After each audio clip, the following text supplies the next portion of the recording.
और वो ना हम लोगों ने आज जमा करा, ठीक है, वो इट्स इक्वल टू 2 क्विज़ेस, ठीक है। तो मैं एक तो वही सवाल है जो कि वो भी मुझे रिव्यू करने के बाद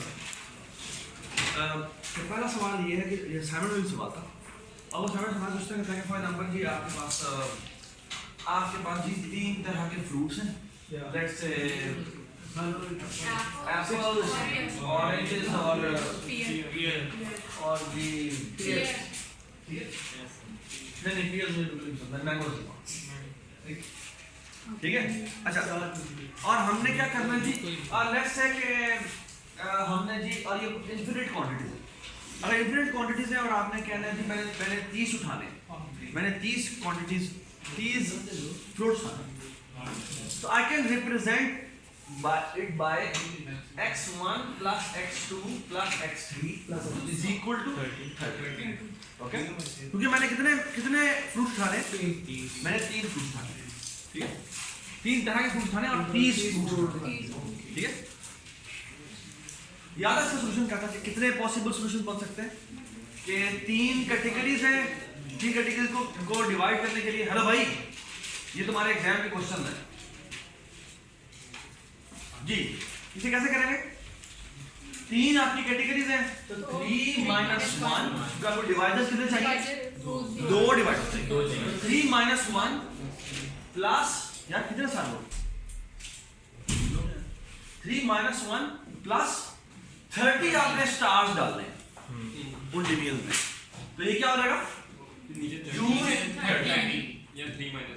या 3 minus जो मर्जी आपसे, ये बात नहीं, कैटेगरीज में एक और बढ़ा दूं तो वो एक इसमें एक और वेरिएबल ऐड लगेगा, ठीक है। ये था कि हमने अगर एग्जैक्टली 30 का प्रॉब्लम सॉल्व करना, इस तरह अगर हमने कहा लेस देन और इक्वल टू 30 हो, तो फिर हमने क्या किया था, हम एक कैटेगरी और बना लेते हैं, एक्चुअली इसको तो 2 डिवाइड चाहिए थे, तो हम एक कैटेगरी और बना लेते हैं जिसको कहते हैं फॉर एग्जांपल वो एम्प्टी कैटेगरी, सो CMT, ठीक है, एम्प्टी कैटेगरी। तो उसमें एक्चुअली एसेंशियली क्या आ जाएगा, यहाँ पर एक्चुअली एक और वेरिएबल आएगा x0 में आपने किसी को भी नहीं लिया, ठीक है, ये बात समझ, so that will be equal to again 30, कितने आपने नहीं लिए वो आपने लगा, ये बात समझ, तो in that case it will be equal to 3 plus 30, actually इसका आंसर होना चाहिए 4 माइनस 1, क्योंकि अब एक्चुअली एक और कैटेगरी आएगी, ये बात समझ। सर मेरी बात में ऑक्सिलरी लेना क्या जरूरी है, ऑक्सिलरी वेरिएबल लेना इसको इक्वल करने के लिए, मैंने सिर्फ एक एनालॉजी बताई है, आप किसी और से आपको कुछ समझ में आता है तो आपकी मर्जी है, लेकिन मेरे ख्याल में मुझे ये इस तरह ज़्यादा अच्छा लगता है कि मैं इसको अलग कैटेगरी में, वरना होगा कि आपको ऐड करना पड़ेगा कि भाई लेट्स से कि पहले मैं 1 के लिए सोल्यूशन निकाल देता हूँ, फिर 2 के लिए सोल्यूशन, फिर 30 तक मुझे सारे 30 एडिशंस करने पड़ेंगे, जो काफ़ी ज़्यादा हैवी काम है, ठीक है। Everybody understand? Yes. Okay?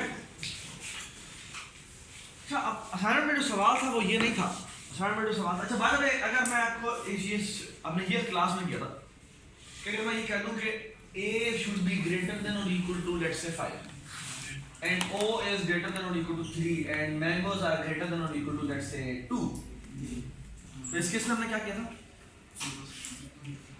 तो इसमें हमने 5 plus 3 plus 2 ये हमने पहले निकाला था, तो 5 और 3 8 8 और 2 10, तो 10 पहले निकाल लिए, ये हो जाएगा 20 और ये हो जाएगा 20, क्योंकि हमने ये लेने में याद है, लेकिन सर अगर हमने वैल्यू सेम है और हमने निकाले भी 30 है, हां तो उसकी पॉसिबिलिटी चेंज नहीं हो जाएगी, दोबारा बोलो, क्या दोबारा बोलो, मतलब फ्रूट्स हमारे 30 है, हां और वैल्यू 30 निकालने, हां जी, हां, और वैल्यू से ग्रेटर देन 5 3 2, तो हम नहीं ये कह रहा है कि भाई एप्पल्स आपने 5 तो लेने ही लेने, ऑरेंजेस आपने 3 तो लेने ही लेने, हां हां ग्रेटर देन, हां तो ज्यादा कैसे लेंगे, ज्यादा कौन सॉल्व कर लेते, बाकी कौन सारा सॉल्व कर लेते, ये हमने पहले ही निकाल दिए, और अब हमने 3 निकालने के बाद अब हमारा प्रॉब्लम जो रह गया वो कितने का रह गया, वो हमारा 20 का रह गया, और हम उसी प्रॉब्लम को दोबारा सॉल्व करते हैं विदाउट एनी रिस्ट्रिक्शन, ठीक है बात, ठीक है, एवरीबडी अंडरस्टैंड दिस थिंग, ठीक है। अच्छा, अब अगर मैं आपको रिस्ट्रिक्शन कुछ इस तरह की डालूं कि लेट्स से मैं कहता हूं मेरे जो एप्पल्स है ना उन पे अपर बाउंड पे भी रिस्ट्रिक्शन है कि भाई एप्पल आपके 15 से ज्यादा है ही नहीं, so it should be less than or equal to 15. और ये है फॉर एग्जांपल लेस देन और इक्वल टू 5, और ये है फॉर एग्जांपल लेस देन और इक्वल टू 20. अब क्या करें, या इसको भी पता करें, या इसको भी फिर आप पता कर लेते हैं, बाद में चेक करें, ठीक है. हाँ जी, अब आप बताएं. अब लोअर बाउंड, अभी लोअर बाउंड नहीं लगा, लोअर बाउंड नहीं है, अब अपर बाउंड. सिर्फ अपर बाउंड. अच्छा आप सुनिए मेरी बात, अगर मैं इसको डायरेक्टली ये लिखूं तो ये क्यों गलत होगा. अगर मैं इसको ये लिखता हूं, ये 30 ही है, और अगर मैं ये लिखता हूं तो ये गलत होगा. क्यों गलत होगा? अगर मैं कह दूं 3 - 1 प्लस 30 चूज 30, ये क्यों गलत है? क्योंकि इसमें कौन कौन सी चॉइसेस भी आ रही होंगी, जो लिमिट से ऊपर जा रही है. यानी इसमें 16 एप्पल्स भी आ रहे हैं, एक्चुअली 30 के 30 एप्पल्स भी आ रहे हैं. अब वो तो हम नहीं कर सकते, है ना. तो ये जो भी हमने आंसर निकाला है, इसमें हम ये इसमें इलीगल भी ऐड होगी. So why not we do the following, कि हम इलीगल माइनस कर देते हैं, है ना. इलीगल माइनस करने का मतलब क्या है कि एक्चुअली ये रेस्ट्रिक्शन दिया, ये वाला, तो हम ऐसे करते हैं, फिलहाल इसको रेस्ट्रिक्शन को मैं डब्बे में डाल रहा हूं, और मैं जो प्रॉब्लम सॉल्व कर रहा हूं ये कि व्हाट अबाउट कि मैं कह दूं कि एप्पल जो है वो ग्रेटर देन और इक्वल टू 16. अब बताएं, सिर्फ ये कहना, एप्पल जो है वो ग्रेटर देन और इक्वल टू 16. अब बताएं, ग्रेटर देन और इक्वल टू 16 का मतलब क्या है कि वो इलीगल मैं लीगल काउंट कर रहा हूं या इलीगल काउंट कर रहा हूं? मैं इलीगल काउंट कर रहा हूं, क्योंकि मैंने पहले ही कह दी कि एप्पल्स आपके 16 हो गए. अगर एप्पल में 16 काउंट कर लूं तो क्या, एप्पल में 16 काउंट करने का मतलब क्या है कि मुझे 30 में से कितना माइनस करना पड़ेगा? 16. 30 में से मैं पहले 16 माइनस कर दूंगा. सो मेरा अब क्या हो जाएगा, 3 कैटेगरीज है, यानी 3 - 1. सर एम्प्टी है इसमें इंक्लूडेड कि नहीं? नहीं, लेस देन इक्वल तो नहीं है, 30 है. जी बताएं, 3 - 1 यानी 3 कैटेगरीज है, और 16 आपने निकाल दिया, तो कैसे निकाला? 14. इसका मतलब 14 बाकी रह गए. अब ये मैंने कौन से माइनस किए? इसमें एप्पल्स इलीगल थे. अब हमें शायद एक और भी सब्ट्रैक्शन करनी है, वो कौन सी होगी? सिर्फ ऑरेंजेस वाली, यानी ग्रेटर देन और इक्वल टू 16. और किसके लिए? ऑरेंज के लिए. तो माइनस क्या करना पड़ेगा बेटा, बताओ बताएं. -3 - 1 प्लस 14 चूज 14 अगेन. ये वो है जिसमें हमने ऑरेंजेस 15 से ज्यादा ले लिए, है ना. और फिर साथ में क्या करना पड़ेगा, माइनस एक और भी करना पड़ेगा. वो क्या होगा? माइनस मैंगोस ओनली, यानी 3 - 1 प्लस 10. नहीं 21 होगा ना, ग्रेटर देन और इक्वल टू 21 होगा. तो 9 चूज 9. ये बात समझ में? ठीक है. तो ये हमने क्या किया, हमने वो वाले माइनस कर दिए हैं जो कि इलीगल है. सर हम 30 लिख रहे हैं, मगर इसका टोटल 15 ही है अगर मैंगोस को ऐड करें. क्या सर वो 15 और 20 यहाँ से टोटल फिर 50 हुए ना. हम 30 ले रहे हैं भाई, टोटल मैंगो थाने 30 है ना, टोटल मैंगो थाने 30 है. समझे नहीं ये बात? टोटल ये जितना मर्जी हो, टोटल मैंगो हमें टोटल जो पड़े हैं ना मैंगो वो है 20 15 35 50 टोटल पड़े हैं, हमने मैंगो थाने 30 है. ठीक है. ये बात समझ? ठीक है. Alright, now look at the following. ये बिल्कुल ठीक है, लेकिन मैं अगर आपको बेटा ये कहता हूं, अब मैं थोड़ी सी डिसीजन चेंज करता हूं. व्हाट अबाउट ये मैं 5 कर दूं? अब बताओ, तुम बताओ. कितना नहीं क्या? 6. नहीं. अब मेरी बात सुनो, जब मैं कहता हूं ग्रेटर देन और इक्वल टू 16 निकाला, अच्छा इसमें क्या क्या आएगा? इसमें ऑफ कोर्स ये तो आएंगे कि एप्पल आपने 16 उठा लिए, या 17 उठा लिए, या 18 उठा लिए, या 19 उठा लिए. लेकिन इसमें वो वाले भी फ्रूट्स शामिल हो जाएंगे, वो वाली पॉसिबिलिटी भी शामिल हो जाएगी जिसमें हमने ऑरेंजेस कितने उठाए होंगे? 5 से ज्यादा. 5 से ज्यादा उठाए होंगे. फिर तो ऐसे एप्पल्स में भी जो हम और फिर हमने, यानी इसका मतलब है कि जब हमने ये सब्ट्रैक्शन की है, वो सब्ट्रैक्शन जो है इसमें वो वाले भी सब्ट्रैक्ट हो गए जो 5 से ज्यादा क्या आए थे? 5 से ज्यादा ऑरेंजेस वाले थे, है ना? Which is a problem. और अगर हम यदि ग्रेटर इक्वल टू 16 करूं और ये रेस्ट्रिक्शन ना लगाऊं फिलहाल, तो इसमें वो एक दफा माइनस हो गया, और फिर जब मैं सिर्फ ये रेस्ट्रिक्शन हटा दूंगा और ये रेस्ट्रिक्शन लगाऊंगा ग्रेटर देन इक्वल टू 6 वाली, उसमें क्या होगा? उसमें ये वाले दोबारा सब्ट्रैक्ट हो जाएंगे। तो वो वाली क्वांटिटी जो कि दोनों में इलीगल है, वो एक दफा इधर से सब्ट्रैक्ट हो रही है, तो दो दफा सब्ट्रैक्ट हो गई है। तो हमें एक दफा उसको ऐड करना चाहिए by principle of inclusion and exclusion. खोता रहेगा, ओके सॉरी, खोती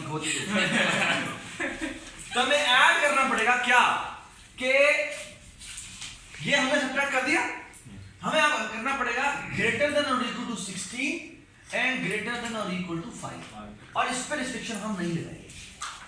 ओके, इसका मतलब है ये दोनों माइनस होंगे, तो क्या हो जाएगा? 16 और 15 5 कितने होते हैं?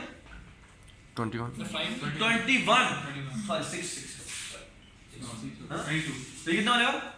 22 आप पहले माइनस कर दें, तो माइनस करना पड़ेगा क्या? 3 - 1 प्लस 8 चूज। ये मैंने कौन सा वाले माइनस किए हैं? जिनमें एप्पल और ऑरेंज दोनों ही इलीगल क्वांटिटी ला रहे हैं, दोनों ही इलीगल क्वांटिटी ला रहे हैं। ये और ये हो सकता है, ऑफ कोर्स ये और ये भी हो सकता है। कैसे बोला? सिमिलरली हमें एक और बार माइनस करना पड़ेगा, ऐड करना पड़ेगा क्या कि ये भी माइनस हो गया और ये भी माइनस, ये मैंने 21 कैलकुलेट कर ली और ये मैंने कौन सी उठा ली? 6 उठा ली, ये भी इलीगल है। तो मुझे दो दफा ये भी सब्ट्रैक्ट करना पड़ेगा वाला, क्या बताएं मुझे? एक दफा और ऐड करना पड़ेगा क्या? 3 - 1 और ये हो जाएगा जी बताएं ग्रेटर देन और इक्वल टू 21 तो 27 हो जाएगा। तो 3 + 3 चूज 3, ठीक है? बात समझ नहीं आई, लास्ट डिफरेंट कैसे है क्या ये? बेटा मैं प्रिंसिपल ऑफ इंक्लूजन एक्सक्लूजन यहां पर लगाना पड़ेगा, जिसका मतलब क्या है? पहले मैंने कैलकुलेट कर लिया सिंपल सा, फिर मैंने सब्ट्रैक्ट कर दिया वो कि बारी बारी मैं सबकी इलीगलिटी दिखाता हूं। अब जब मैं ये इलीगल करता हूं तो ये दोनों को मैं इग्नोर करता हूं, जितना मर्जी निकाल। जब से आपने फाइट एक मिनट पहले मैं इसके इलीगल निकालता हूं, फिर मैं इसके इलीगल निकालता हूं, फिर मैं इसके इलीगल निकालता हूं। मैं इंडिविजुअली इलीगल निकालूंगा तो इसमें ये भी मसला आ जाएगा कि वो वाले इलीगल भी आ जाएंगे कि जो इसकी वजह से इसकी ये इलीगल आ रहे थे। जिस तरह से इंटरसेक्शन जो प्रिंसिपल ऑफ इंक्लूजन एक्सक्लूजन में होता है कि आप कैसे निकालते हैं? पहले सिंपल यूनियन निकालते हैं, पहले हर एक इंडिविजुअल निकालते हैं, लेकिन अब मसला ये है कि वो जो इंटरसेक्शन में थे वो बार-बार काउंट हो रहे हैं। फिर क्या करेंगे? एक दफा माइनस कर देते हैं क्या, जो कि इंटरसेक्शन में आ रहे होंगे। अब इंटरसेक्शन रीजन जो 3 वाला इंटरसेक्शन रीजन है वो ज्यादा दफा माइनस हो जाएगा, फिर हमें वो ऐड करना पड़ेगा। बिल्कुल इसी तरह यहाँ पर जब आप इंडिविजुअली ये आपने निकाला तो ये आपने ओवर काउंटिंग कर दी, इसमें से आप माइनस क्या करेंगे? उसके इलीगल कि पहले इंडिविजुअली इलीगल माइनस कर देते हैं, फिर हमें इंडिविजुअली इलीगल माइनस करने से वो जो दो की वजह से इकट्ठा हो रहा होगा वो इधर भी माइनस हो जाएगा और इधर भी माइनस हो जाएगा, तो वो ज्यादा दफा माइनस हो गया। तो हमें उन दोनों को इकट्ठा करके सब्ट्रैक्शन करनी पड़ेगी, ये बात सुनाई। और फिर अगर सिचुएशन ऐसी हो जाए कि फिर हमें तीनों को भी लेकर आना पड़ेगा। तीनों का मतलब क्या है? तीनों का मतलब क्या है? क्या मतलब? देखा ना, पहले हमने इंडिविजुअली देखा है क्या, ये और ये और ये, तो ये आ गया क्या 16 और 6 कितने होते हैं? 21 16 और 6 कितना 22, तो ये यहाँ पर आ गया तो 8 बाकी रह गए। 22 फिर हमने इसके और इसको पकड़ा तो 21 और 6 कितने होते हैं? 27 होते हैं, 3 बाकी बच गए। फिर हमें इसको और इसको भी करना चाहिए, लेकिन इनमें इलीगल बनती कोई 21 और 16 कितना होता है? 21 और 16 कितना होता है? और वो आ ही नहीं सकता, वो रेंज से ही बाहर। तो इसका मतलब है कि वो जो इन दोनों का इंटरसेक्शन है वो आएगा नहीं, जो इन दोनों का इलीगल वो नहीं। फिर एक वाले आते हैं, फिर दो वाले, फिर जिसमें सब आते हैं वो सारे इकट्ठे ना। बिल्कुल ऐसे कुछ इस तरह की बात, ठीक है? वो प्रिंसिपल ऑफ इंक्लूजन एक्सक्लूजन वो ये करता है, पहले वो इंडिविजुअली लेता है, ठीक है, फिर वो माइनस करता है दो का इंटरसेक्शन, फिर वो एडिशन करता है 3 की addition and so on so forth. ये बिल्कुल अच्छी बात आपने हमें समझाने के लिए ऑरेंजेस की लिमिट चेंज की थी 15 से 5 की थी हाँ। तो उससे उसमें क्यों नहीं चेंज है इसमें टोटल नंबर तो चेंज होगी इलीगैलिटी तो तभी आएगी जब टोटल आपके क्या क्या बोलो क्या कह रहे हो आपने ये कहा पहले ये था ना एप्पल जो है वो 15 से ज्यादा वो 15 था ये 15 से ज्यादा होगा ठीक है हाँ जी। देखिए बस ये डिसीजन है हमारी यानी ये ग्रेटर देन और इक्वल टू 16 है बताओ कितने रह गए भाई पीछे 14 रह गए हाँ। सो 3 - 1 + 14 choose 40 आपने ऑरेंजेस ही क्यों चेंज किए तो उस बाकी दोनों को वो यहाँ से भी चेंज कर ले इसको 10 कर दे मैं just I wanted to tell you कि ऐसा हो सकता है कि इसके इलीगल हमने हटाए और इसके इलीगल फिर भी ऐड होते रहे और फिर जब मैंने इसको इलीगल देखा तो उसकी वजह से ये इलीगल भी ऐड होता रहा तो वो इलीगल जो इन दोनों के इकट्ठे इलीगल बनते हैं वो 2 दफा सब्ट्रैक्ट हो गए that's what I want to tell you तो मैंने वो केस को सॉल्व किया आराम से जाके दोबारा घर जाके देखना नहीं समझ में आया तो मुझे दोबारा कौन से हाँ ये वीडियो बन रही है वीडियो को दोबारा देखना तो ये तो मैंने लाइव देख लिया तो मुझे नहीं आया सर मुझे यार क्या बात समझ नहीं है बताओ मुझे सर देखें आपने पहले हम कर रहे थे लगी हुई थी तो हमने उन सब के पहले वो 30 निकाले फिर उसके आपने कहा इलीगल माइनस कर यार एक मिनट जा चुप हो जाओ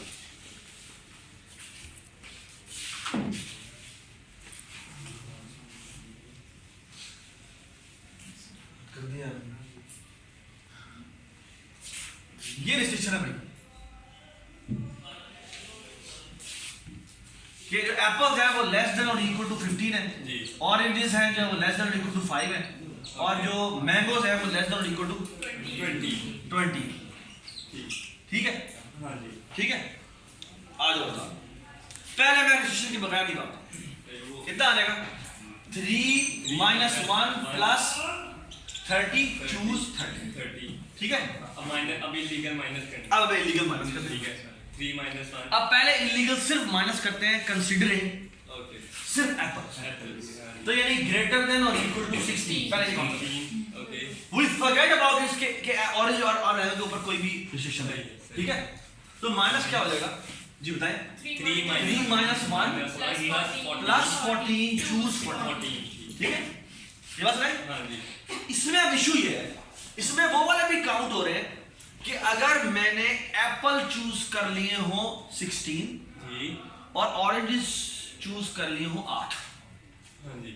ये प्रॉब्लम है सही है ये बात समझ हाँ जी यानी वो वाली क्वांटिटीज भी माइनस हो रही होंगी जिसमें ऑरेंजेस आ रहे होंगे 8 और एप्पल्स आ रहे होंगे 16 और फिर मैंगोज कुछ आ रहे मैंगो की जो कि इलीगल पॉसिबिलिटी है जी खैर अब मैं क्या करता हूँ दोबारा से माइनस करता हूँ ऑरेंजेस की सिर्फ ऑरेंजेस की क्वांटिटी क्या ग्रेटर देन और इक्वल टू 6 अब मैं इसकी डिसीजन डाल दूं सही है ठीक है सो माइनस क्या कर दिया माइनस 3 - 1 प्लस बताएं 24 चूज 24 तो ये हुआ ना चेंज पहले हाँ? हमने 14 किया हुआ था उसके बाद जब आपने नहीं उसके आपने 14 क्योंकि वही आप क्या?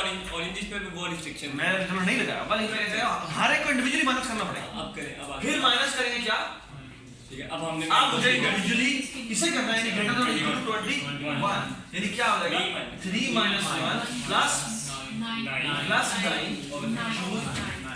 अब हमें एडिशन करनी पड़ेगी क्या जो इन दोनों की वजह से हाँ जी इन दोनों की वजह से क्या होगा बता मुझे यानी ग्रेटर देन और equal to 15 and greater than और इक्वल टू 16 और ये 16 कितना हो जाएगा 22 हाँ जी तो ये हो जाएगा 3 - 1 + 8 choose 8 ये मैंने एडिशन कर दी एडिशन कर दी क्योंकि वो ज्यादा प्लस आगे आ जाए अब क्या हो जाएगा अब ये और ये ऐड करते हैं तो ये क्या हो जाएगा ग्रेटर देन और इक्वल टू 6 ग्रेटर देन और इक्वल टू 21 3 - 1 + 3 choose अब ये और ये करेंगे लेकिन वो वैसे ही 0 है वो हो ही नहीं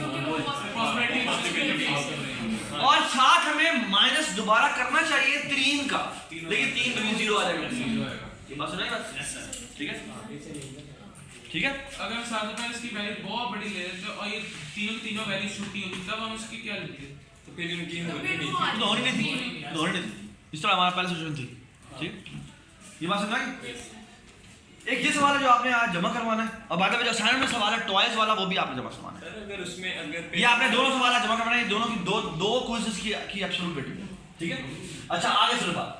तो ये सवाल हो गया। एक सवाल और जो आपने सबमिट करवाना है वो था, वो याद है आपने प्राइम वाला किया था। प्राइम क्या था कि अगर आपने कोई भी नंबर n में दूं तो वो प्राइम मल्टीप्लिकेशन की फॉर्म में लिखा जा सकता है ना। तो हमने कैसे किया था, पहले हमने बेस केस प्रूव किया था n is greater than or equal to 2 की बात हो रही है, तो 2 इज अ प्राइम नंबर, तो मतलब ऐसे 2 आ जाएगा। और फिर क्या होगा, अगर n प्राइम नंबर नहीं है तो वो क्या होगा, सॉरी अगर n is by inductive hypothesis I know कि n up to k it is true. What is true? कि उसको हम It is true. प्राइम की फॉर्म में लिख सकते हैं, What is true? कि प्राइम की फॉर्म में लिख सकते कि मैं इसे प्राइम की फॉर्म में लिख सकता हूँ। इसका मतलब है मेरे पास 2 का भी सॉल्यूशन होगा, 3 का भी सॉल्यूशन होगा, 4 का भी सॉल्यूशन होगा और k तक सारे सॉल्यूशन होंगे। अब मैंने k+1 के बारे में प्रूव करना है कि वो भी लिखा जा सकता है। अब या तो k+1 प्राइम होगा, अगर k+1 प्राइम है तो यही solution यही है इसका आंसर। और अगर वो प्राइम नहीं है तो k+1, so this was case number 1. Case number 2 is it is not a prime number. So then k+1 will be equal to some a times b. Either a or b will be prime. अगर दोनों prime है तो मसला ही नहीं, answer आ गया। और अगर a और b प्राइम नहीं है तो हमारे पास इसका आंसर इंडक्टिव पॉजिटिव थ्रू है, हम यहाँ प्लग इन करेंगे, हमारा आंसर आएगा। ठीक है, ये 3 सवाल आपने जमा करवाए। ठीक है यार, इस बात यार इरेज करो, रोक।